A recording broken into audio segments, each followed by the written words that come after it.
মানে unexpected feelings, মানে মনে বোঝাতে পারবো না, মুখে কথা আসছে না, কি বলবো এই মুহূর্তে বুঝতে পারছি না। এত কিছু অ্যারেঞ্জমেন্ট দেখে আমি নিজেও অনেকটা মানে হতভম্ব হয়ে গেছি যে এভাবে এক্সপেকটেশন আমার এইভাবে স্বাগত করবে আমি বুঝতে পারিনি।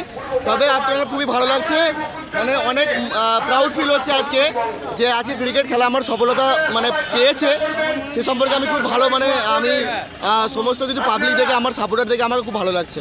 মুম্বাইয়ের মাটিতে বিপুল জনপ্রিয় স্টেট প্রিমিয়ার ক্রিকেট লিগে উজ্জ্বল হয়ে থাকলেন বাংলার ছেলে সাগর আলী। বাংলার ছেলে সাগর আলীর বাড়ি মেমারির কাশিয়ারা গ্রামে। মেমারির গর্ব সাগর আলী আজ ফিরলেন মেমারিতে। মেমারিতে ফিরতেই সাগর আলীকে ঘিরে উচ্ছ্বাস মেমারিবাসীর। মেমারি চকদিঘি মোড়ে হুটখোলা জিপে বর্ণাঢ্য শোভাযাত্রার পর সংবর্ধনা জানানো হলো বাংলার তথা মেমারির গর্ব সাগর আলীকে। মুম্বাইয়ের মাটিতে বিপুল জনপ্রিয় স্টেট প্রিমিয়ার ক্রিকেট লিগের ফাইনালে রেকর্ড করলেন বাংলার ছেলে সাগর আলী। 493 রান করে তিনি সিরিজ সেরা। বছর 27-এর সাগর আলী কিন্তু খেলা শুরু করেছিলেন 14 বছর বয়সে। ম্যান অব দ্য সিরিজ হয়ে ক্রিকেটের ভগবান সচিন টেন্ডুলকারের হাত থেকে পুরস্কার নেয়া এবং সিনেমা জগতের শাহেনশা অমিতাভ বচ্চনের প্রশংসার প্রাপ্তি ঘটেছে মেমারির ছেলে সাগর আলীর।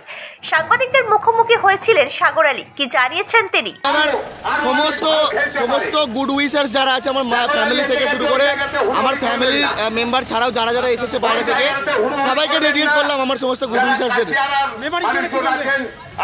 মেমারি সবসময় আমার জন্য, মেমারি আমার নিজের শহর, মেমারি সবসময় আমার নিজের অনেক কাছের শহর, তাই আমি মেমারির জন্যই আজকে আমি আমার সমস্ত বাইরে যত ক্রিকেট টুর্নামেন্ট খেলি আমি মেমারি টুর্নামেন্ট সবসময় আমার কাছে ভালো লাগে। মেমারিতে যত টুর্নামেন্ট হয় আর বাইরে যত জায়গায় খেলতে গেছি, আজকে মেমারি আমার থ্রু দিয়ে মেমারি অনেকজনে চিনে গেছে অলরেডি। আর মেমারি শহরকে আমি যথেষ্ট ভালোবাসি, মেমারি শহরে আমি থাকতে ভালোবাসি, মেমারি শহরে ক্রিকেট খেলতে ভালোবাসি। সচিন তেন্ডুলকারের সঙ্গে কথা হলো, আপনি কিছু বললেন, কোনো মেসেজ দিলেন? হ্যাঁ, সচিন তেন্ডুলকার যখন আমাকে প্রাইজ দিচ্ছিল তখন আমার ফিলিংস জানতে চেয়েছিলেন ঠিক কেমন লাগছে না লাগছে সেই জন্যে।